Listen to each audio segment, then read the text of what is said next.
Hello and welcome to another OLLO Chat show. My name is Ragulic and I'm the co-founder of OLLO Audio. Today I'm presenting you with our endorser, Dusty McCallum from Whatcha McCallum Studios in Canada. So Dusty, when did you get into the music industry? What was your entry point? Music has always been a very large part in my life. When I was younger, I'd always listen to all the great bands and artists that I could get my hands on. And so by the time that I became a teenager, I realized that all the good bands, the bands that I wanted to see, were not coming to where I lived, a small city in Manitoba. So I started promoting, organizing shows, and by that time I played my own bands so I could share the stage with those bands. And we worked from there, working from very, very small local shows, working to larger events, into larger festivals, and just working our way through it. And from there was no real place for us to record demos or have CDs made so that we could release them. So with a little 4-track recorder and some select microphones, we started making our own demos, and that's where it all began, and it just took off from there. How did these early entry points, help you in becoming a professional later on? I was 14 years old when I started promoting shows, bringing bands to the city I lived in, and playing in my own bands and putting out our own little demos and that. And at 14, you don't really have any real responsibilities or time soaks of any sort. So we had a lot of time to just sit and play with what we have and just work it out, figure out what works and what doesn't work, and just keep moving from there, so that over time, in the last 21 years, we've developed to be the most professional setting that we can be, and here we are. So over the years, the industry has changed a lot, and I want to know what are the biggest shifts in it, in your opinion. When we began recording and doing demos for ourselves, for our friends' bands, for random people in our area, it was all on little digital workstations, just little 4-tracks, 8-track recorders, which we would then just bounce onto a cassette tape so that we could then put it back into a computer to create a digital track. And little 4-track recorder, you'd record track 2 to 4 and you'd bounce it to track 1, then you'd go 2 to 4 again, and you keep going and going. But now with computers and the power that they have, you can be endless tracks. You don't even have to dedicate anything at any point, right up until the very last take, until it's mixing, mastering. That stage you can even be making edits right up in and through it. It has changed. Everybody now has a laptop. Everybody can have a DAW right there. You can use your cell phone to record now. You can actually just record right into a cell phone using a program such as iRig.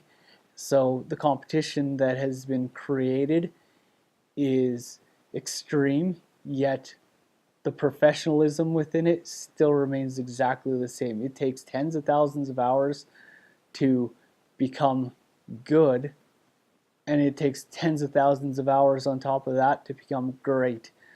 So there's a shift. It's way more people being able to do it, but in my opinion, professionalism still sits where it was 5 years ago, 10 years ago.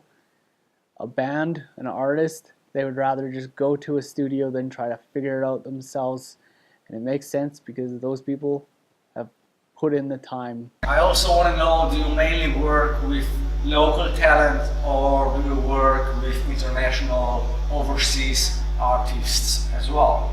We deal with local bands, local artists all the time, and they always refer other people to me, or whatever, they'll be like, I know a guy.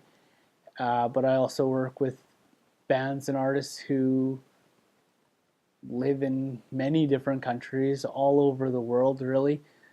We live in an age where the internet is key. So any band, artist, anywhere, if they want what I can give, they'll send me their tracks. I'll do my magic, send it back to them, and that's where it goes. And how do you get the word out for your services? How do you promote yourself? How do you get new clients? My main channel would be word of mouth.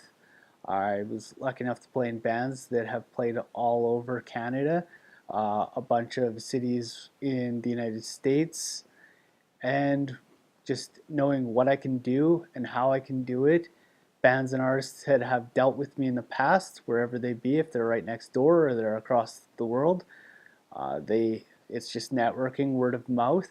We also have pretty strong social media presence, which puts it out there. Our website, we have our portfolios. We try to get on as many platforms as possible to try to make sure that those who need what we have to offer can get the services in which we have to offer. And what would be your advice for long distance collaborations? What is the workflow that you recommend? It's all about good communication, keeping good notes, knowing what you need to achieve and how to achieve it. If I'm working with bands or artists that are in a completely different time zone, like we are 8 hours apart, if I was working with bands from where you're from, it would definitely be that they're sleeping when I'm awake and I'm awake when they're sleeping. So it's all about good communication, keeping the emails flowing and knowing exactly what is expected from me so that I can create the best product possible. I gotta say, Whatcha McCallum Studios is quite an interesting name. Where is this from? Where did it come out? Well, Whatcha McCallum Studios is just a play off my last name being McCallum. Um, when we started using that name, when I was putting on shows, when I was organizing shows, it was Whatcha McCallum Productions that did it, and when we opened up our studio, it was Whatcha McCallum Studios. Uh, it was kind of a running joke because people wanted me to put on their shows, and they knew a guy, and it's like, oh, well, I know a guy. Oh, his name is Whatcha McCallum, and that's where it just stuck, and that's where it came from. And now everybody hears it, they see that name, and it kind of makes them chuckle. Soft skills are obviously very important, and I want to know what's your take on them, and why do you think that they are like so neglected by audio engineers anywhere, basically? Soft skills are very important. You got to have a good, strong work ethic and a positive attitude.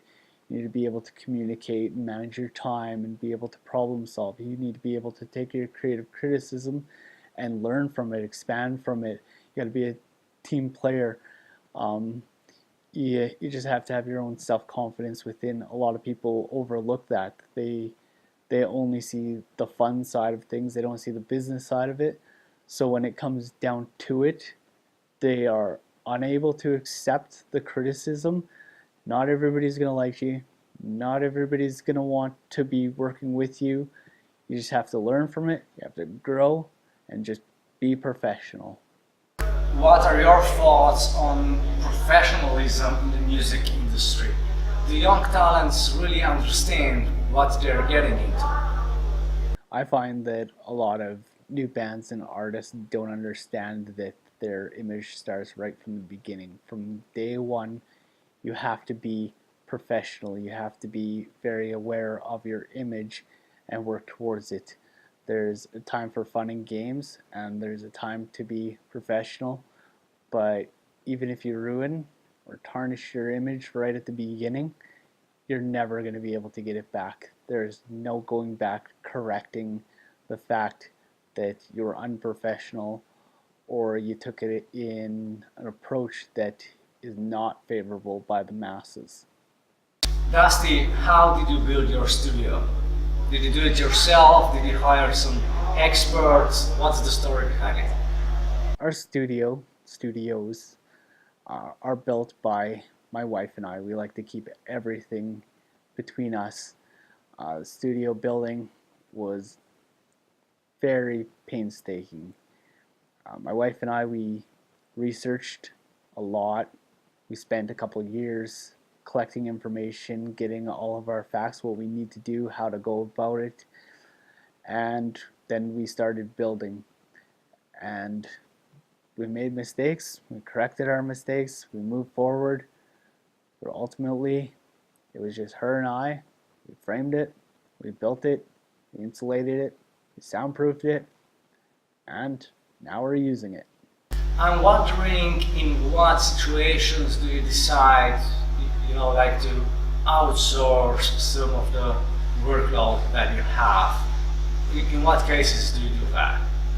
From time to time, we get a lot of work put onto our lap, and we have to go ahead and outsource and we get people that will organize our sessions, edit them, color code them, make it so that when I get the files, I can just dive right into mixing them, and I don't have to go through all the beginning, which cuts a lot of time and effort out of it.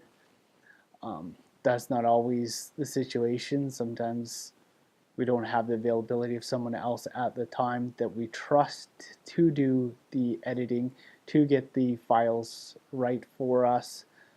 But when the time comes, if we can't hit the deadline, we'll have help. So you've been in the industry for quite some years now, and I can imagine your studio has evolved a lot. Can you describe some of the changes that happens in the past years?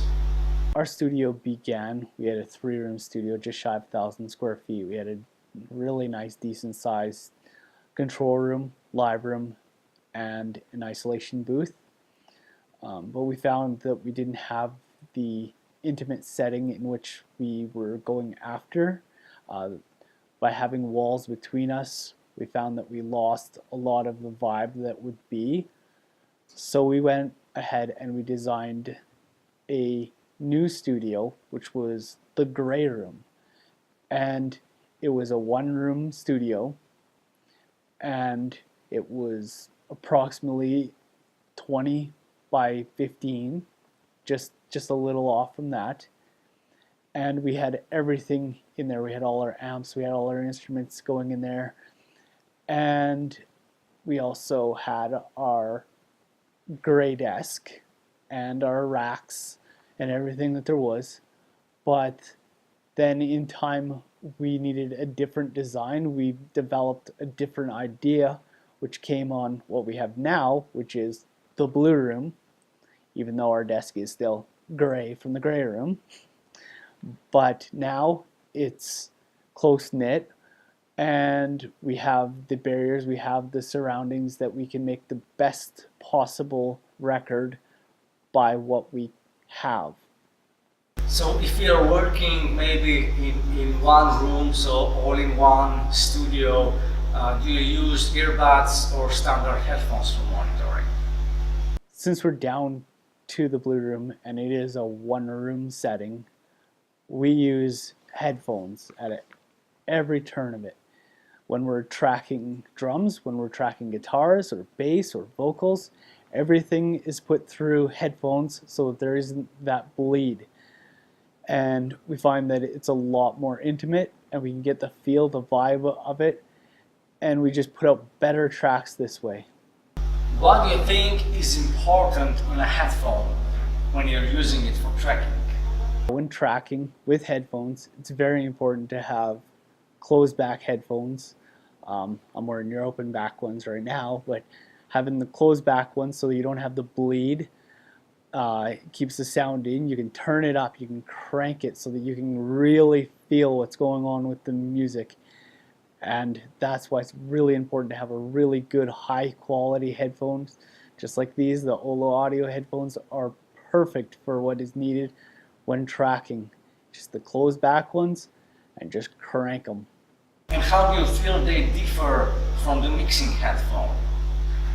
The tracking ones are closed back, they don't have the bleed, where mixing headphones like these, they're open back. You can hear the music when they're going through there if they're on your head or you're standing beside them. It gives lots of air into the sound. It doesn't close it off. You're not capturing the sound, but you're letting it naturally occur. Having good open back headphones, having good mixing headphones can make all the difference when you're mixing.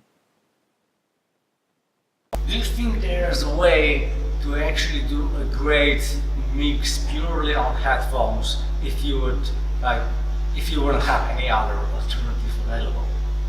I can definitely get a good mix on these mixing headphones, on most mixing headphones, but these ones, I've tried them.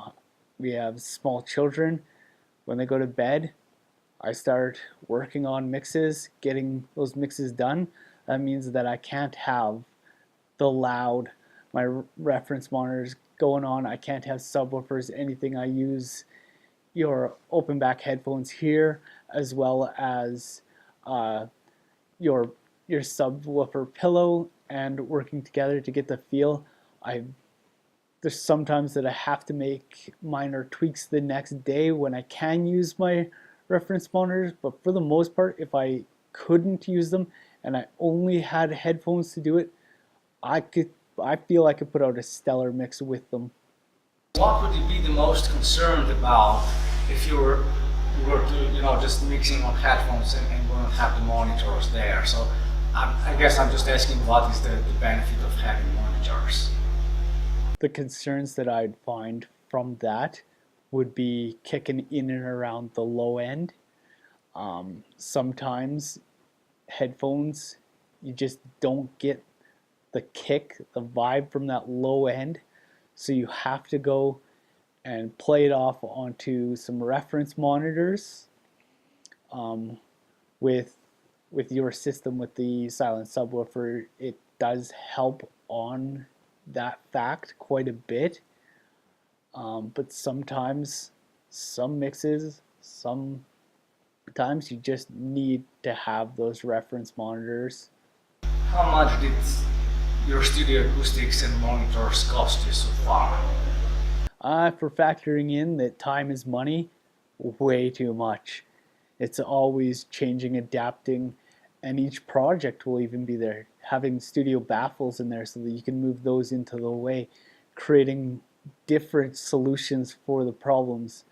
For studios, we have spent a good chunk of a yearly wage on it, or if you go with my whole career, a lot more than I'd like to say. There's been a lot of time, a lot of money.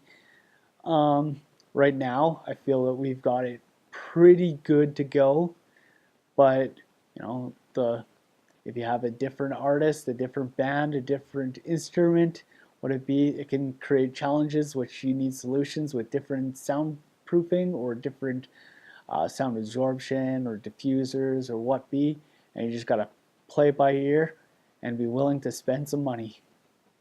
What is the Whatcha McCallum Studios focus? Are you into recording more, into production, into post-production? What's your focus? Here in the Blue Room, we do about 90% of it is mixing and mastering. That includes all the editing, everything and about 10% of that is actually tracking live instruments, live bands, live artists. I imagine you work with a lot of artists, and sometimes I think that sometimes musicians get a bit nervous, and I want to know, how do you deal with their nervousness? How do you calm them down? As an artist myself, starting as an artist and having all those challenges myself and being extremely nervous and sweating profusely through takes, I know where it comes from, and I know my own personal ways of relaxing, on how to step back and take a breath and then I can suggest techniques in order to maybe pull the best takes out of them, even though they may still be a nervous wreck in the studio. So this video will be shared in the all audio community. If there's someone who would like to reach out to you, how can they reach you? We have a form on our website. My email address is also connected to every single profile on social media. So all that they need to do is just look up Whatcha McCallum Studios, and I'm there. My phone number, my emails, they're all there. When artists are trying to reach you, is there something that they should prepare for you before they reach out to you? Before reaching out, before coming to me or any other studio out there, a band, an artist, anyone needing pre-production, tracking, recording of any sort, even mixing and mastering, studio is not the place to write your songs. It's not where you make your edits for your song.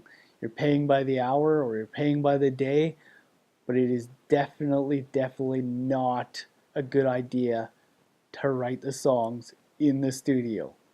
What would be like the main reason to go and work with a pro studio and not go to do it yourself way?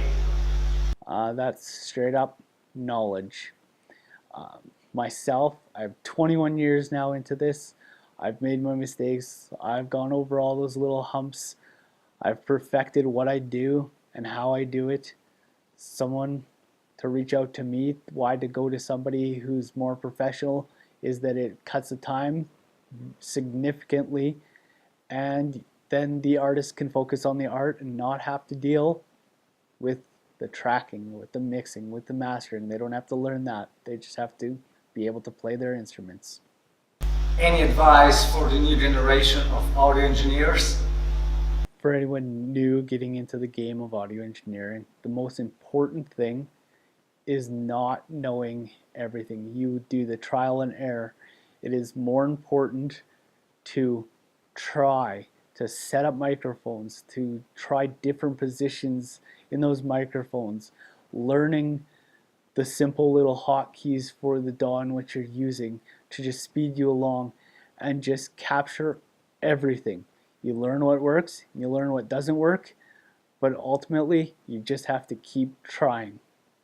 Dusty, thank you very much for your time and being a part of OLLO Chat series. Until the next time, enjoy everybody, click subscribe button, stay tuned. We're going to do so much more in the months to come, so stick around. Thank you all.